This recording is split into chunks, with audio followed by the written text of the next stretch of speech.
보너스 1억 5천만 원, 기본급 말고 보너스만 1억 5천입니다. 올해 초 SK하이닉스 직원들이 받은 성과급이에요. 같은 시간 같은 나라, 한쪽에서는 보너스만 1억 5천, 다른 한쪽에서는 100만 명이 폐업 신고서를 냈습니다. 반도체 수출 사상 최대인데 왜 내 지갑은 그대로일까요? 대체 이 돈은 어디로 간 걸까요? 반도체가 대체 얼마나 잘 되고 있길래 이런 질문 한 번쯤 해보셨을 겁니다. 숫자로 보면요, 진짜 미쳤습니다. 지난 3월 대한민국 반도체 수출이 328억 달러를 찍었습니다. 전년 대비 151% 증가예요. 월간 300억 달러를 넘긴 건 역사상 처음이었습니다. 더 놀라운 건 이겁니다. 3월 전체 수출 증가분 중 70%가 반도체 하나에서 나왔어요. 대한민국 수출의 열의 7을 반도체 혼자 만들어낸 겁니다. 이 폭발의 배경에는 메모리 가격이 있습니다. 컴퓨터에 들어가는 DDR4 메모리 가격이 1년 전엔 1.35달러였거든요. 지금은 13달러입니다. 863% 올랐어요. 데이터 저장용 낸드 플래시도 7배 뛰었습니다. 돈의 흐름을 따라가 보면 결국 기업 실적으로 이어집니다. 삼성전자 1분기 매출이 133조 원으로 발표됐습니다. 창사 이래 처음으로 분기 매출 100조 원을 넘겼어요. 영업이익은 57.2조 원, 전년 대비 755% 뛴 숫자입니다. 말이 755%이지 거의 8.5배예요. SK하이닉스는 더합니다. 1분기 매출 전망 53.5조 원, 전년 대비 3배가 넘었어요. 영업이익은 36.9조 원, 전년 대비 약 4배. 두 회사 합산 영업이익이 약 94조 원입니다. 이게 1년이 아니에요. 3개월, 한 분기 만에 94조를 번 겁니다. 자, 여기서 핵심입니다. 이 숫자가 직원들한테 어떻게 돌아갔을까요? SK하이닉스가 직원들에게 지급한 성과급은 기본급의 3,264%였습니다. 연봉 1억 원인 직원 기준으로 보면요, 보너스만 1억 4,820만 원이에요. 기본급보다 보너스가 더 많습니다. 잠깐 비교 하나만 해보겠습니다. 대한민국 직장인 중위 월급이 285만 원이거든요. 이분이 4년 넘게 일해야 받는 돈을 SK하이닉스 직원은 보너스 한 번에 받는 겁니다. 블라인드 같은 직장인 커뮤니티에서는 타 업종 직장인들이 박탈감을 쏟아냈습니다. 삼성전자도 만만치 않아요. 평균 연봉 1억 5,800만 원에 반도체 사업부 성과급이 연봉의 47%였습니다. 전년에는 14%였거든요. 3배 넘게 뛴 건데도 삼성전자 노조에서 나도 1억 받고 싶다는 목소리가 나올 정도예요. SK하이닉스가 그만큼 압도적이었다는 겁니다. 여기서 멈추지 않습니다. SK하이닉스 2026년 인당 성과급 전망은 평균 2.5억 원 수준이에요. 자, 여기까지는 빛나는 대한민국이었습니다. 이제 같은 시간, 같은 나라의 다른 쪽을 보겠습니다. 그럼 반도체 말고 나머지는 어떤데? 이 질문 당연히 하셔야 합니다. 1분기 반도체 수출 139% 폭등했죠? 근데 반도체를 빼면요, 나머지 수출 성장률 11%입니다. 139% 대 11%. 같은 나라 수출 성적표 맞나 싶을 정도예요.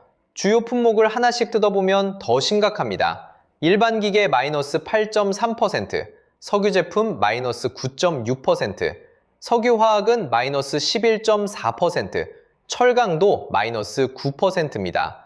반도체 빼고는 전부 뒷걸음질 치고 있어요. 기업들한테 요즘 장사 어때요? 물어본 점수가 있습니다. BSI라는 건데 100이 보통이에요. 100 넘으면 괜찮다, 미치면 힘들다는 뜻이죠. 중소기업 점수가 75입니다. 18분기 연속으로 기준치를 밑돌고 있어요. 4년 반 넘게 힘들다는 겁니다. 업종별로 보면 날씨에 비유할 수 있어요. 반도체 디스플레이는 맑음, 자동차 70, 기계 69, 화학은 53입니다. 반도체는 쾌청한데 화학은 폭풍이에요. 그런데 진짜 무서운 건 이 다음입니다. 인트로에서 말씀드린 폐업 100만, 정확히는 100만 8천 명이에요. 1995년 통계 작성 이래 최초입니다. 폐업률 9.04%, 문 닫은 이유 중 사업 부진이 48.9%, 절반 가까이가 장사가 안 돼서 문을 닫은 겁니다. 지방 대학가에서 식당을 운영하는 A씨, 30대 자영업자입니다. 코로나 때도 이를 악물고 버텼어요. 그런데 저녁 손님이 급감하면서 수개월째 폐업을 고민하고 있습니다. 가격을 올리자니 손님이 더 줄까 무섭고요. 그냥 접자니 쏟아부은 시간이 아까운 거죠. 100만 폐업 시대, A씨 같은 분들이 지금 전국에 있습니다. 소매유통 시장 성장률도 0.6%, 최근 5년 최저입니다.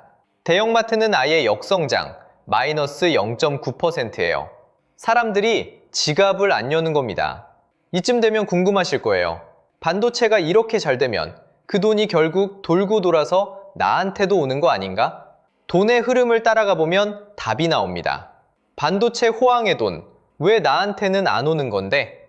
이 질문에 답하려면 구조를 봐야 합니다. 위에서 물을 부으면 아래로 내려온다고 하죠? 경제학에서 낙수효과라고 부르는 건데요. 근데 지금 이 물이 아래로 안 내려옵니다. 파이프가 막혀 있거든요. 첫 번째 막힌 파이프. 반도체는 사람이 아니라 장비가 돈을 버는 산업입니다. 10개 제조업 업종 중에서 올해 고용이 늘어날 업종이 딱 하나 있어요.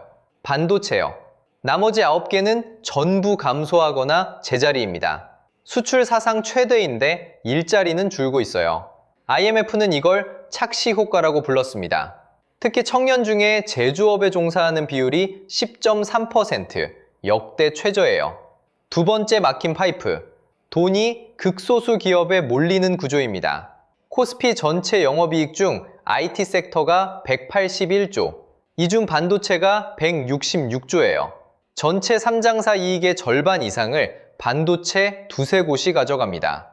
세 번째 막힌 파이프. 이게 임금으로 연결됩니다. SK하이닉스 평균 연봉 1억 8,500만 원. 전체 산업 평균은 5,061만 원이에요. 3.7배 차이입니다. 중소기업은요? 4,427만 원. 이 격차가 줄고 있느냐? 아닙니다. 벌어지고 있어요. 네 번째 파이프. 수출이 좋아도 내수까지 안 옵니다. 수출기업의 체감 경기 점수는 90, 내수기업은 74예요. 같은 나라 기업인데 체감이 완전히 다릅니다. 고환율로 원자재 수입 비용이 올라가면서요. 내수기업의 38.1%가 실적이 나빠졌다고 답했습니다. 이 구조 안에서 살아가는 분들이 있습니다. 중소기업에서 일하는데 본업 월급만으로는 생활이 안 되는 분들, 퇴근하면 배달을 뛰어요. 이런 부업자가 37만 9천 명입니다. 코로나 이후 37.1% 늘었어요. 37만 9천 명 한 분 한 분이 수출 사상 최대라는 뉴스 속에서 투잡을 뛰고 있는 겁니다. 반도체 호황은 진짜입니다. 하지만 대한민국 전체의 호황은 아닙니다. 여러분은 지금 어느 쪽 대한민국에 계신가요? 삼성전자 1분기 잠정 실적이 나왔습니다. 매출 133조, 영업이익 57.2조, 한국 기업 사상 최대예요. 근데 이 숫자를 볼 때 봐야 할 건 총액이 아닙니다. 이 돈이 누구한테 가는가? 그게 핵심이에요. 여러분이 체감하는 양극화, 댓글로 들려주세요. 구독과 알림 설정까지 해두시면 다음 이야기도 놓치지 않습니다. 다음 영상에서는 부동산 시장의 양극화를 다뤄볼게요.